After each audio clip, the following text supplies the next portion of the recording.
नमस्कार दोस्तों। स्वागत है आपका SSC learning point by Singh sir. आज हम करेंगे 7 दिसंबर की शिफ्ट 3 का पेपर। ठीक है, 45 नंबर का पेपर है ये। चलिए फिर स्टार्ट करते हैं बिना टाइम खराब किए हुए। जो कह रहा है, एक दुकानदार ने एक वस्तु को उसके अंकित मूल्य पर 12% की छूट देकर 1716 में बेचा। यदि वह कोई छूट ना देता तो उसे 25% का लाभ हुआ होता। वस्तु का क्रय मूल्य कितना है? देखो सिंपल सी बात है, मार्क प्राइस पर छूट दी जाती है। फिर क्या आता है? Selling price. अगर मार्क प्राइस 100 है, 12% की छूट दी जाती है तो 88 में बेच रहा होगा। और वो कह रहा है अगर छूट ना देता तो सीपी पर 25% का लाभ होता है, यानी कि सीपी 80 रहा होगा।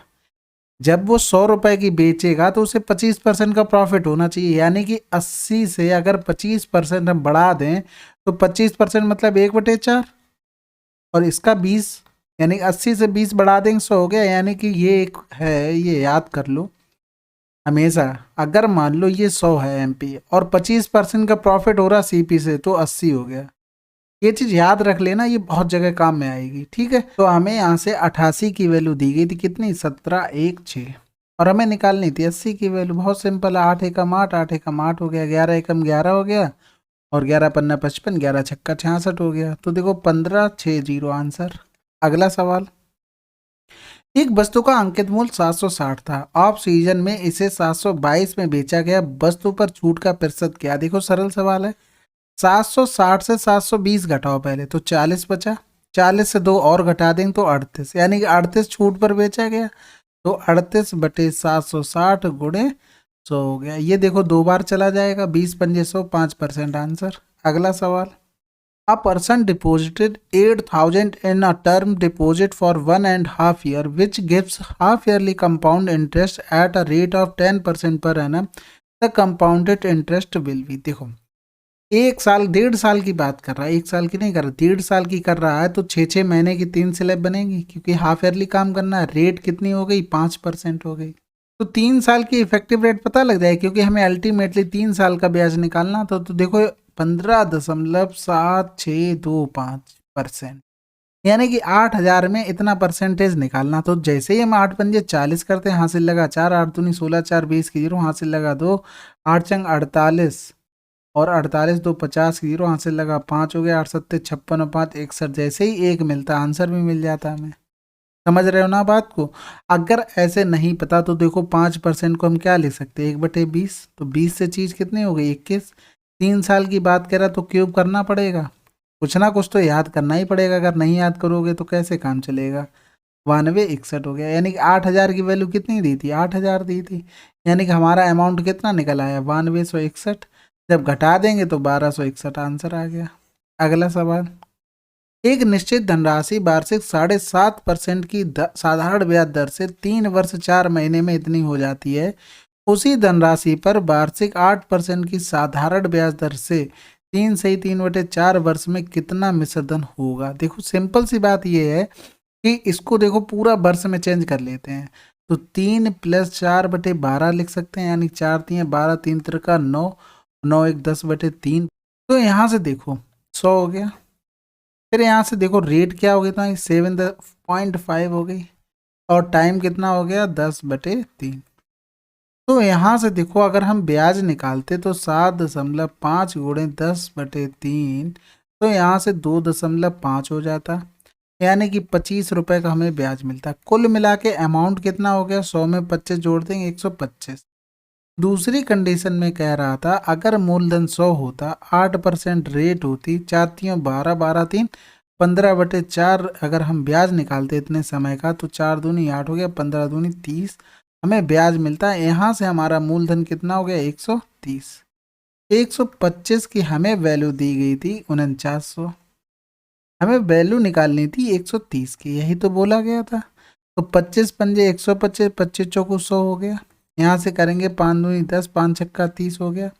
यहाँ से करेंगे 4 छंग 24 हो गया, 4 ने 36 हो गया। लास्ट में 6 चाहिए था, लेकिन 6 देखो 2 जगह है, तो यहाँ से काम नहीं चलना, तो पूरा करना पड़ेगा। देखो 4 ने 36 हो गया, 4 चौको 16 होती है, 19 हो गया। गुणा करने पड़ेगा 26 से, या तो 26 का टेबल याद हो, और नहीं तो देखो कैसे करते हैं। यहाँ से देखो 6 छरंग 36 किया, हासिल लगा 3, फिर 19 का गुणा 6 से किया, और 6 का गुणा 2 से किया, समझ रहा, 19 छक्का 114, 6 दूनी 12 आया। दोनों को हम जोड़ देंगे, 114 और 12 को जोड़ा 126, और ये कैरी 3 था तो 129 हो गया, हासिल लगा। अब क्या हो गया 12। अब यहाँ से देखो 19 दूनी 38, यानी इस 19 का हम इस 2 से गुणा कर देते, 19 दूनी 38, 38 12 50, तो 50 96 आंसर आ गया।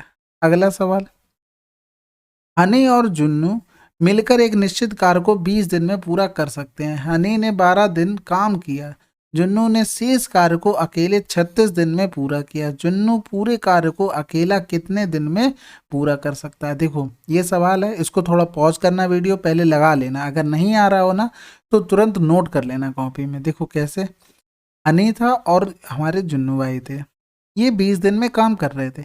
हनी ने 12 दिन काम किया, यानी कि उन्हें 20 दिन करना चाहिए, लेकिन हनी ने 12 दिन काम कर लिया है, तो उनका बचा कितने दिन का काम था? हनी का 8 दिन का काम बचा था। लेकिन जुन्नू ने शेष कार्य 36 दिन में किया, लेकिन करना कितने था? जुन्नू को 20 दिन करना था, तो 36 किया, यानी कितने दिन ज़्यादा किया? 6, 3 से 2 गया 1, 16 दिन ज़्यादा किया। क्यों किया? क्योंकि इसने 8 दिन का काम ये नहीं किया था। तो यहाँ से निकालेंगे, टोटल काम निकाल लें, टोटल काम 16 हो गया, 8 दूनी 16, 16 और 16 एकम 16। ये तो इफिशियंसी आ गई जब 16 वर्ग था, यानी कि इनकी इफिशियंसी में जो रेशियो है तो 2 और 1 का है। अब दोनों 20 दिन में काम कर रहे थे मिलकर, तो 20 गुणे दोनों की इफिशियंसी जोड़ेंगे, 2 1 3 हो गया, यानी 60 हो गया टोटल काम। अब जुन्नू भाई साहब को ये पूरा करना था, एक की इफिशियंसी करते कितने दिन में करते? 60 डेज में करते। अगला सवाल देखो, सिंप्लीफिकेशन का सवाल आ गया, सॉल्व करते हैं। 15 सत्ते 105, 105 और 7 कितना हो गया? 112 बटे हो गया 15। ठीक है, अभी देखो सबसे पहले हमें ऑफ सॉल्व करना होगा, उससे पहले हमें ये ब्रैकेट सॉल्व करना होगा। तो देखो 10 चौक 40, 7 47 बटे 10 प्लस 55 25 1 26 बटे 5 हो गया। तो यहाँ से देखो क्या निकल के आएगा, एलसीएम में 10 हो गया, यानी कि 47 प्लस 26 दूनी 52 हो गया, यानी कि 7 2 9 हो गया, 5 4 9 हो गया, बटे हो गया 10। समझ में आ गए? तो यहाँ से देखो भाग वाला ये हो गया, 4 बटे 9 गुणा करेंगे 99 बटे 10। समझ में आ गई बात? प्लस फिर यहाँ देखो 11 दूनी 22 माइनस का 12 बटे हो गया 33। तो यहाँ से देखो 9 एकम 9, 9 एकम 9 हो गया, 2 दूनी 4 हो गया, 2 पंजे 10 हो गया। तो यहाँ से लिख सकते हैं 112 बटे 15 गुणे 5 ऊपर चला जाएगा और 2 गुणे 11 नीचे आ जाएगा। यहाँ से करेंगे 2 पंजे 10 हो गया, 2 छक्के 12 हो गया और 3 पांतियाँ 15 हो गया। कोई समस्या किसी प्रकार की नहीं होनी चाहिए। तो देखो, तो ये आ गया 56 बटे 33। फिर प्लस कर देंगे क्या, 10 बटे 33, इसकी वैल्यू 10 बटे 33 आएगी, यानी कि 5 1 6 बटे 33 हो जाएगा। यहाँ 33 करो, क्या लिख रहा हूँ, 33 दूनी 66, यानी कि 2 आंसर आ गया। अगला सवाल, जब 176 को 1 4 6 के अनुपात में विभाजित किया जाता है तो सबसे बड़े हिस्से और सबसे छोटे हिस्से में कितना अंतर हो?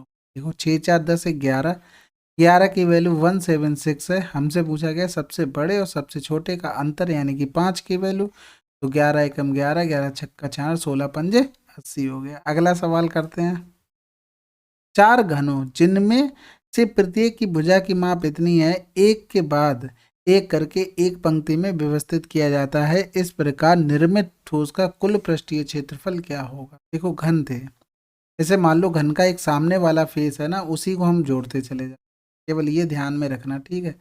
तो इसकी देखो लंबाई में फर्क पड़ रहा है, चौड़ाई में और ऊंचाई में कोई फर्क नहीं पड़े। तो यहाँ से देखो कितने घन जोड़े गए, तो यहाँ पर टोटल 4 घनों को रखा गया था, यानी कि टोटल लंबाई कितनी हो गई होगी? 32 हो गई। समझ गए बात को? तो देखो 32 हो गई होगी इनकी लंबाई, चौड़ाई हो गई उनकी 8 और हाइट हो गई उनकी 8। तो कुल पृष्ठीय क्षेत्रफल का फार्मूला तो सभी को पता ना, LV प्लस का BH प्लस का HL हो गया। समझ में आ गई बात? तो यहाँ से करेंगे 32 गुणे 8 प्लस 8 गुणे 8 प्लस 32 गुणे 8, ये कर सकते हैं। समझ में आ गई बात? यानी कि सभी से क्या करो, 1 2 गुणे 64 इधर बाहर ले लो, तो इससे देखो 8 बार गया, इसका 8 बार जाएगा, 4 बचेगा, इसका तो 64 पूरा बाहर चला गया, देखो 64 लिया तो क्या आ रहा है, इसका तो 64 पूरा बाहर चला गया, इसका भी देखो यही हाल हुआ है, बचा क्या 4, तो 4 4 8 1 9 हो गया, 9 दूनी 18 हो गया, यानी 64 गुणे 18 हो गया, 18 चौक 72 हो गया, हाथ से लगा 7 हो गया, 18 छक्का कितना हो गया 108, 108 और 107 कितना हो गया 115, यानी 1152 आंसर आ जाएगा। अगला सवाल करते हैं। थोड़ा स्लो चलना, थोड़ी तबीयत थोड़ा ख़राब थी लेकिन क्या करें, मैंने सोचा पेपर आप लोगों को लगा है तो करवा देते हैं, इसलिए थोड़ा स्लो चल रहे हैं, कोई बात नहीं, थोड़ा एडजस्ट कर लेना। अगला सवाल करते हैं। कर्ता को 720 अंक अर्जित करने की उम्मीद थी लेकिन उसे 675 अंक ही मिले। उसने जो उम्मीद की थी उसे उससे 5% कम अंक मिले। 90% अंक प्राप्त करने के लिए उसे कितने अंक अर्जित करने चाहिए? देखो जो 5% वैल्यू है वो इन दोनों के डिफरेंस के बराबर है। तो यहाँ से देखो 675 में 25 जोड़ेंगे 700 पे पहुंच जाएंगे। 20 हमें और चाहिए है, यानी कि 5% की वैल्यू आ गई 45 का डिफरेंस कितना आया 45। हमें 90 की वैल्यू निकालनी थी, यानी कि इसका क्या गुना हो रहा है 18 गुना हो रहा है। या तो यहाँ से देख लेते इसका क्या गुना हो रहा है 9 गुना हो रहा है, तो 9 ने 81 810 आंसर आ जाता। तो जैसे भी करना चाहो वैसे आप लोग कर सकते हैं। चलिए फिर अगला सवाल करते हैं। एक्स धनराशि को ए बी सी के बीच इस प्रकार बांटा गया है, ए और बी के भागों का अनुपात इतना है, ए और सी के भागों का अनुपात इतना है, बी और सी के भागों के बीच अंतर इतना, तो एक्स का मान क्या हो? तो देखो सिंपल सी बात है, हमें बी और सी का रिलेशन चाहिए।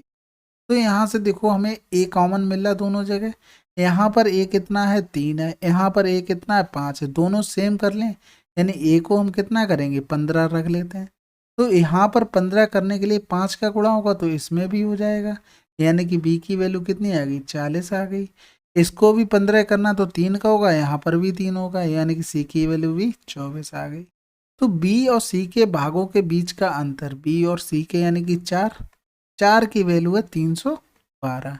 हमें क्या चाहिए टोटल, यानी कि इन सबको हमें जोड़ना पड़ेगा, यानी कि 5 4 9 हो गया, 2 2 4 1 5 हो गया, 59 की वैल्यू हमें निकालनी थी। तो 312 बटे 4 गुणे हो गया 59, तो 4 सत्ते 28 हो गया, 3 बचा, 4 अट्ठे 32 हो गया, यानी कि 78 इंटू 59 हो गया। तो यहाँ से देखो 9 अट्ठे 72 यूनिट डिजिट से काम चलेगा, बिल्कुल चल गया, आंसर आ गया।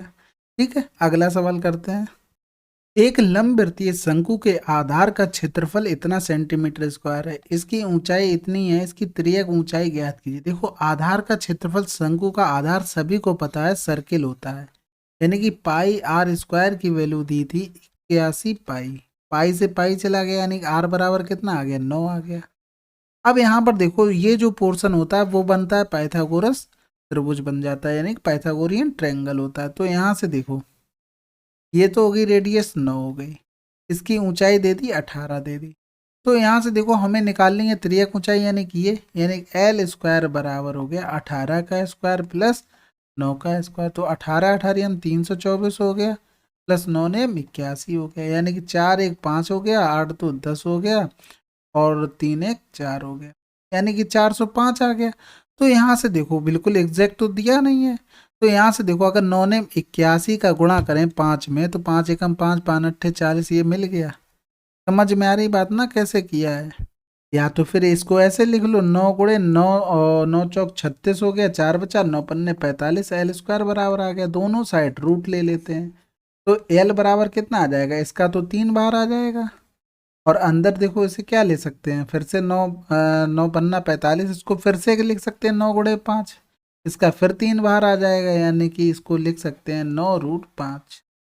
ठीक है, थोड़े एडजस्ट कर लेना, बहुत मुश्किल से वीडियो बना रहा हूँ, कोई गाली मत देना, नीचे लिख मत देना। अगर अच्छा लगे इतना स्लो पढ़ाना तो मैं इतना स्लो भी पढ़ा सकता हूँ। ठीक है, अगला सवाल। एक कक्षा में छात्रों की औसत आयु 16.8 वर्ष है।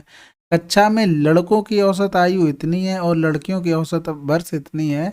कक्षा में लड़कों और लड़कियों की संख्या का अनुपात बताना। देखो ये तो सभी लोग कर लेंगे, ये हो गया 16.4। इनका डिफरेंस करेंगे तो 8 से 4 गया 4 हो गया, 14 से 8 गया 6 हो गया, 7 से 6 गया 1 हो गया, यानी कि पॉइंट हटाएंगे तो 4 एकम 4 हो गया, 4 चौकू 16, 1:4 आया किसका, लड़कों और लड़कियों का। पूछा भी गया तो लड़कों और लड़कियों का, यानी कि तीसरा आंसर हो जाएगा। अगला सवाल।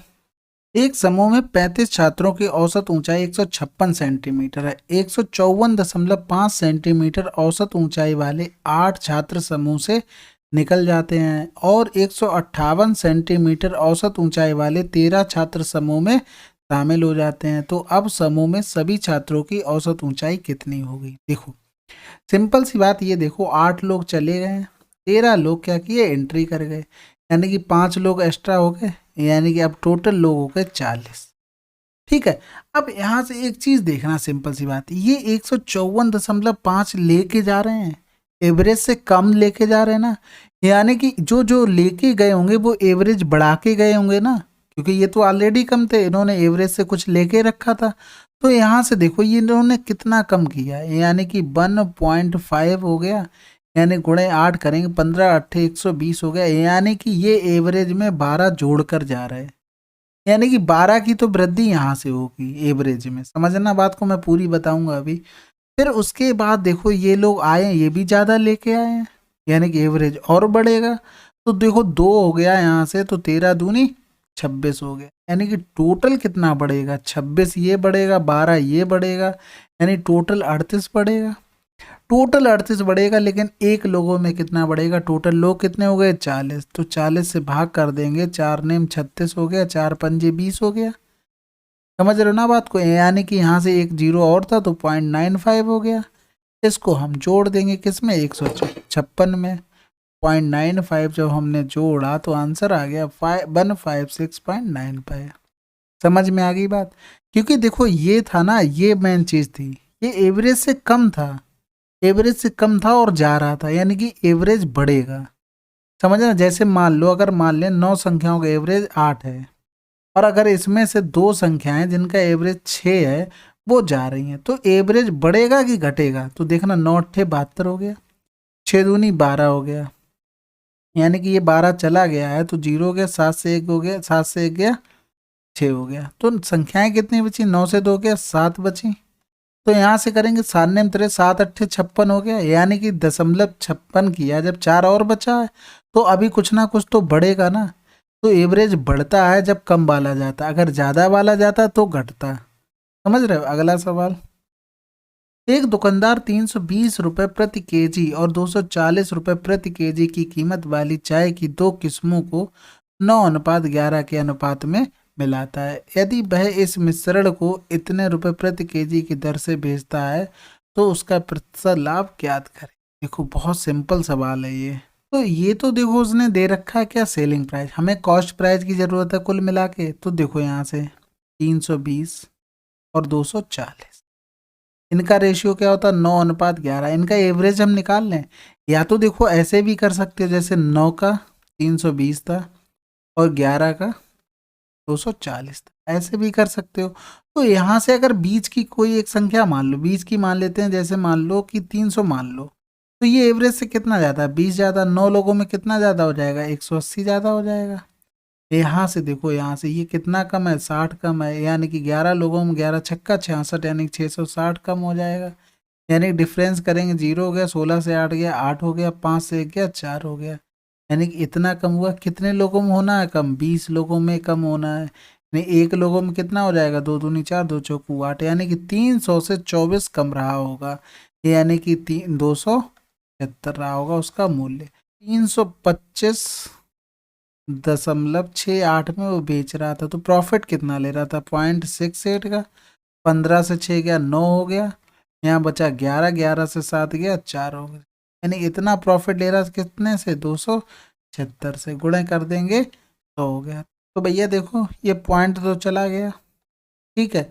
यहाँ से करेंगे 4 से काट लो, 4 एकम 4 हो गया, 4 दूनी 8 हो गया, एक बचा, 4 चौको 16, 4 दूनी 8, नीचे भी करेंगे 4 छंग 24, 4 ने 36 हो गया। 13 से अब 9 6 15, 3 से कट जाएगा, 3 दूनी 6 हो गया, 3 त्रिका 9 हो गया, 3 चौकू 12, 3 एकम 3, 3 चौकू 12 हो गया। तो देखो 23 एकम 23 हो गया। अब बचा कितना, 8, यानी कि 18 बचा है, यानी कि 23 अट्ठे 184, यानी 18% आंसर आ गया। अगला सवाल, एक मेज पर निर्माता 12% का लाभ कमाता है, थोक विक्रेता 15% का लाभ कमाता है और खुदरा विक्रेता 20% का लाभ कमाता है। यदि उस मेज का खुदरा मूल्य इतना है तो उसकी उत्पादन लागत ज्ञात कीजिए। देखो 12% को क्या लिख सकते हैं, 4×3 = 12, 4×2 = 8, 4×5 = 20। 15% को 5×3 = 15, 5×2 = 10। 20% को क्या ले सकते हैं, 1/5। तभी प्रॉफिट ले रहे हैं तो 25 से 28 हो गया, 20 से 23 हो गया और 5 से 6 हो गया। तो यहाँ से 2×3 = 6 हो गया, 2×1 = 2 हो गया। यहाँ से करेंगे 2×5 = 10 हो गया, 2×1 = 2, 2×4 = 8 हो गया। तो यहाँ से करेंगे 25, 25 625 हो गया। यहाँ से करेंगे तो देखो 14×3 = 42 हो गया, यहाँ से लगा, या तो 23×3 = 69 कर लो, गुणा कर लो 14 का। 14 में 126 हो गया, यहाँ से लगा 12 हो गया, 14×6 = 84, 84 और 2 हो गया 86 और 10 96। बात समझ में आ गई। तो यहाँ से देखो 966 की वैल्यू हमें दी गई थी, कितनी, 1245। हमें निकालनी थी 625 की वैल्यू। तो यहाँ से देखो 3×3 = 9, 3×2 = 6, 3×2 = 6 हो गया, 3×4 = 12 हो गया, 3×1 = 3, 3×5 = 15 हो गया। अब किसी से कटेगा, अब किसी से कुछ कटने के चांस भी नहीं लग रहे। चलो फिर गुणा कर लेते हैं, इसके अलावा हमारे पास कोई ऑप्शन नहीं बचा है। तो देखो 25 हो गया, हाथ से लगा 2 हो गया, 5×2 = 10 हो गया, 5×1 = 5, 15×2 = 17, 7 हो गया, हाथ से लगा 1 हो गया, 5×6 = 30, 5×4 = 20, 50 हो गया, 50×2 = 52, 52 1 53 की 3 हो गया, हाथ से लगा कितना, 5। तो 6×6 = 4×2 = 8, 6 14, 14 5 19 की 9 हो गया, हाथ से लगा 1 हो गया, 6×4 = 24, 1 25। ये आ गया टोटल। तो इसमें भाग करना है 3259375, डिवाइड करना 322 से। देखो यहाँ से देखो 3×8 = 24 हो रहा है, यानी कि 8 बार जाएगा। पहले तो ऑप्शन देख लिया करो, ये तो देखो बहुत बड़ा था, इतना तो डायरेक्ट नहीं जाएगा। बाकी देखो 8 है, 1 है, 1 है, 1 से तो ज़्यादा जाएगा, यानी कि 8 बार कर लेते हैं। सबसे बड़ा पहले चेक करते हैं।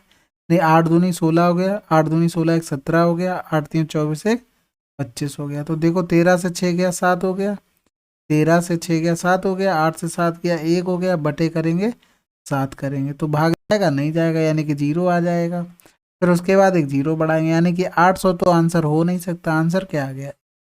ठीक है, अगला सवाल करते। देखो ऐसे सवालों के लिए तैयार रहा करो, क्योंकि ऐसा नहीं बिल्कुल हलवा हर चीज़ मिल जाएगी, कैलकुलेशन तो करनी पड़ सकती है। तो इसीलिए जो आपके आसान सवाल आते हैं उनको जल्दी कर लो, जो टाइम बचे वो इन पर पूरा लगा दो। ठीक है, अगला सवाल करते हैं। लिख लो फिर। देखो 5 गुणे का साइन करेंगे, 1/16 हो गया, माइनस का 10 हो गया, और फिर बटे में गुणे में 1/40 हो गया, प्लस का 6। फिर देखो यहाँ से देखो पूरा ये सॉल्व कर लिया था। इसके बाद क्या करते हैं, गुणा करने, मतलब ये भाग पहले होगा। देखो 6 लिख लिया, तो बचा क्या है यहाँ पर, 6/15 गुणे 6 बचा। सबसे पहले भाग करेंगे, यानी कि गुणा 1/15 करेंगे।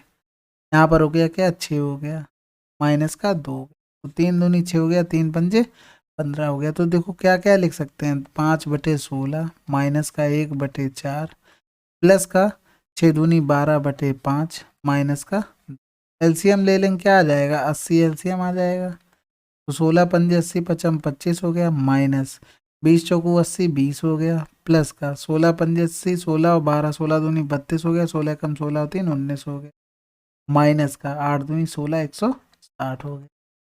इनमें डिफरेंस कितना, 5 का। इनमें डिफरेंस 2, 9 में से 6 गया 3 हो गया, यानी कि दोनों को जोड़ देंगे तो 37/80 आंसर आ जाएगा। अगला सवाल करते हैं। माना कि x 6 अंकों वाली वह सबसे बड़ी संख्या है जिसे 5 6 7 8 9 से विभाजित करने पर क्रमशः 4 5 6 7 8 शेषफल बचता है। x के अंकों का योग कितना हो।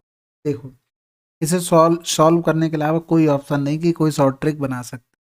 तो पहले तो देखो सब में जो डिफरेंस देखो बराबर आ रहा है, 5 से 4 गया 1 आ रहा है, 6 से 5 गया 1 आ रहा है, सभी में 1 1 आ रहा है। तो इन नंबरों का हम लेंगे एलसीएम।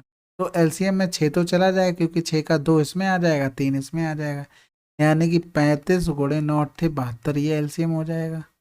समझना बात को। 5×2 = 10 हो गया, और फिर 3×2 = 6 हो गया, 7×5 = 35 और 6 हो गया, यानी कि 2 हो जाएगा। फिर यहाँ पे 25 हो जाएगा, 7×3 = 21 हो जाएगा, 4 25, ये एलसीएम आ गया। बड़ी अंकों की संख्या 1 2 3 4 5 6। समझना बात को।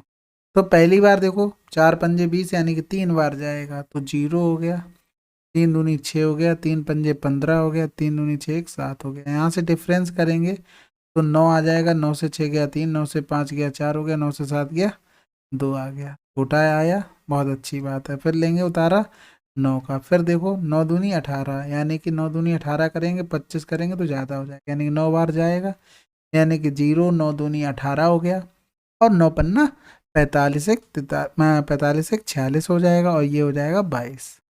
तो यहाँ से डिफरेंस करेंगे, 9, 9 से 8 गया 1, 13 से 6 गया 7 हो गया, और फिर 3 से 2 गया 1 हो गया। फिर उतारा लेंगे 9 का, फिर उतारा ले लिया, फिर देखो कितनी बार जाएगा, 6 दूनी 12 हो जाएगा, अगर 7 दूनी 14 हो जाएगा, लेकिन 7 पंजे 35 भी हो रहा है, तो 6 बार चला जाएगा, यानी कि 0 करेंगे, 6 दूनी 12 करेंगे, 6 पंजे 30 करेंगे, 6 दूनी 12 3 15।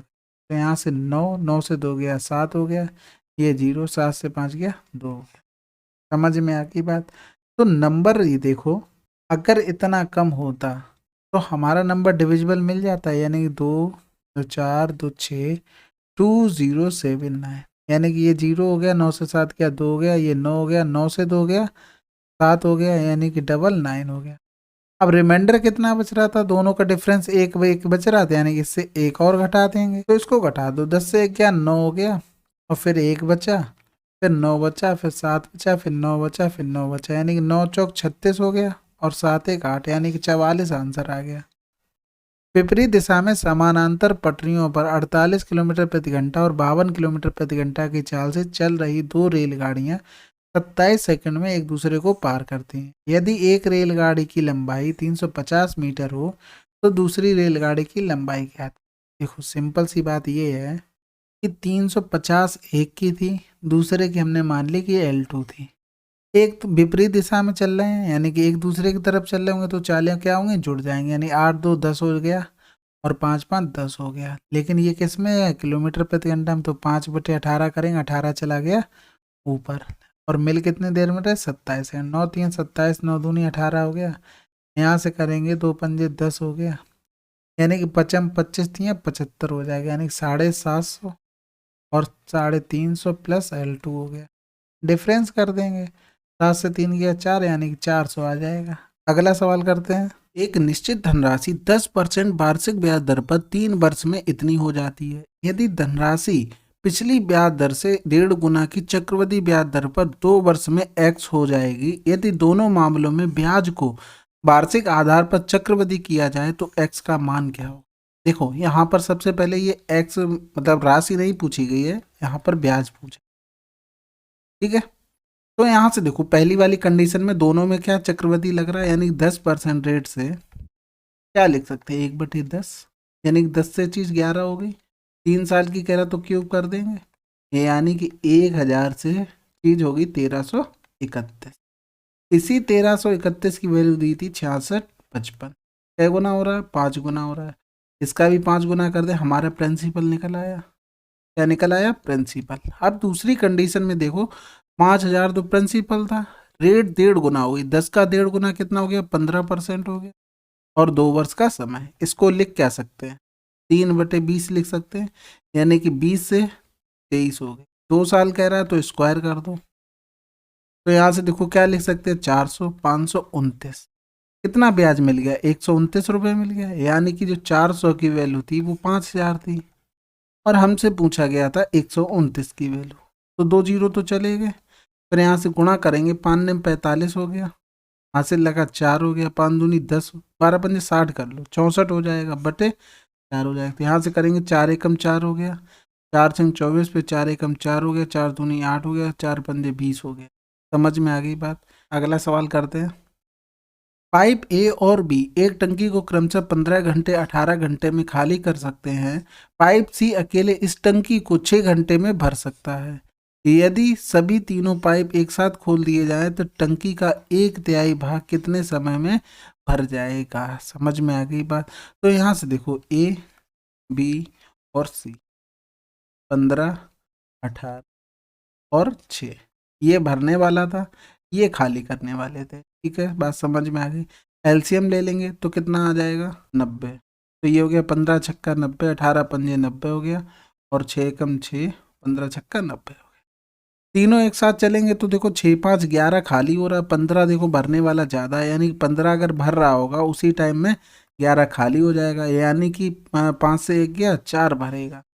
तो 90 का 1/3 भाग नहीं, 2/3, ठीक है, बटे 4 करेंगे तो 2 दूनी 4 हो गया, 3 दूनी 6 हो गया, यानी कि 15 घंटे लगेंगे। अगला सवाल, दो वस्तुओं ए और बी का क्रय मूल्य इतना है। इन वस्तुओं को बेचते समय दुकानदार को वस्तु ए पर 10% का लाभ होता है और वस्तु बी पर 20% का लाभ होता है और उनके विक्रय मूल्य में अंतर इतना है। वस्तु ए और बी के क्रय मूल्यों का योग कितना होगा? समझो बात को, ये 5 हो गया, ये 4 हो गया, इसको 50 ले लें, इसको 40 ले लें। 10% प्रॉफिट पर बेचेंगे तो 50 का 10% 5 हुआ, यानी कि 55 में बेचेंगे। समझते रहे ना बात को। फिर यहाँ से कह रहा 20% लाभ, तो 40 का 20% निकालेंगे तो 4 दूनी 8 हो गया, यानी कि ये 48 का बेचा गया। इनमें अंतर कितना है? इनमें अंतर कितना है? 8 7 15, यानी कि 7 का है, तो 560 हो गई वैल्यू। तो कह रहा है क्रय मूल्य का योग कितना होगा? योग कितना होगा? 90 की वैल्यू हमें निकालनी थी, तो ये क्या गुना हो रहा? 80 गुना हो रहा। इसका 80 गुना कर दें, यानी कि 9 7200 आंसर है। बहुत सरल सवाल था। अगला सवाल, ए और बी की वर्तमान आयु के बीच का अनुपात इतना है। 10 वर्षों के बाद उनकी आयु के बीच का अनुपात इतना होगा। उनकी वर्तमान आयु के बीच का अंतर ज्ञात कीजिए। देखो, वर्तमान 4 और 5 है, 10 वर्ष बाद 5 और 6 होना, तो यहाँ से देखो ये कितना बड़ा, 1 हो गया, ये 1 हो गया, डिफरेंस है हमारा बिल्कुल, तब तो अच्छी बात है। तो ये 10 हो गया। उनकी वर्तमान आयु के बीच का अंतर निकालना था, यानी कि यहाँ से देखो अंतर कितना आ रहा है, 1 आ रहा है, 1 की वैल्यू तो 10 आ गई, यानी कि अंतर भी कितना रहा होगा? 10 रहा होगा। अगला सवाल, एक संख्या और इसके 1/3 का अंतर 520 है। देखो, एक संख्या और इसके 1/3 का अंतर कितना है? 520 है। समझ में आ गई? या तो ऐसे भी लिख सकते, एक संख्या और इसके 1/3, यानी एक संख्या और इसके 1/3, यानी कि 3 करते, 1/3 1 आता, इनका अंतर 2, तो 2 बराबर कितना हो जाता? 520। तो संख्या अगर निकालते तो कितनी मानी थी? 3 मानी थी, यानी कि 520/2 गुणे 3 हो गया। इसका 20% निकालना था, यानी कि 1/5 करना, तो 5 एकम 5 हो गया, 0 5 चौको 20 हो गया। यहाँ से करेंगे 2 पंजे 10, 2 दूनी 4 हो गया, तो आंसर क्या आ गया? 3 दूनी 6, 3 पंजे 15, 156। ठीक है, तो जैसे करना चाहो, जैसे क्लिक कर जाए दिमाग में एकदम, वैसे कर लिया। अगला सवाल, एक ट्रेन 108 किलोमीटर प्रति घंटा की चाल से और दूसरी ट्रेन 25 मीटर प्रति सेकंड की चाल से चलती है। पहली ट्रेन की चाल दूसरी ट्रेन की चाल से अनुपात क्या है? देखो, अनुपात निकालना तो, यानी 108 में 5/18 कर दें, ये भी मीटर प्रति सेकंड हो गया, 18 छक्का 108 हो गया, यानी कि 6 गुणे 5 और 25 का हमें अनुपात बताना था। ये 25 हो गया, यानी कि आंसर क्या आ गया? 6:5। ठीक है, अगला सवाल करते हैं। दो संख्याओं का एलसीएम और एचसीएफ 210 और 5 है। यदि दोनों संख्याओं में से एक संख्या 30 है तो दूसरी संख्या कौन सी होगी? देखो, एलसीएम इंटू एचसीएफ बराबर होता है first number into second number, सभी को पता होगा ये। तो देखो, 210 गुणे 5, एक संख्या 30 है, दूसरी संख्या हमें निकालनी। तो देखो, यहाँ से 3 सत्ते 21 हो जाएगा, 7 पंजे 35 आंसर आए। बहुत सरल सवाल था ये तो। अगला सवाल, चलिए 7 तारीख की शिफ्ट 3 कंप्लीट हो गई है। मिलते हैं अगली शिफ्ट में, तब तक के लिए आप लोग पढ़ते रहिए। थोड़ी तबीयत खराब थी, हो सकता है वीडियो में स्पीड स्लो रही हो। आप कमेंट में ज़रूर बता देना, अगर ये स्पीड आपको अच्छी लग रही तो मैं इस स्पीड पे भी पढ़ा सकता हूँ। ठीक है, चलिए फिर मिलते हैं अगले वीडियो में, तब तक के लिए जय हिंद, जय भारत।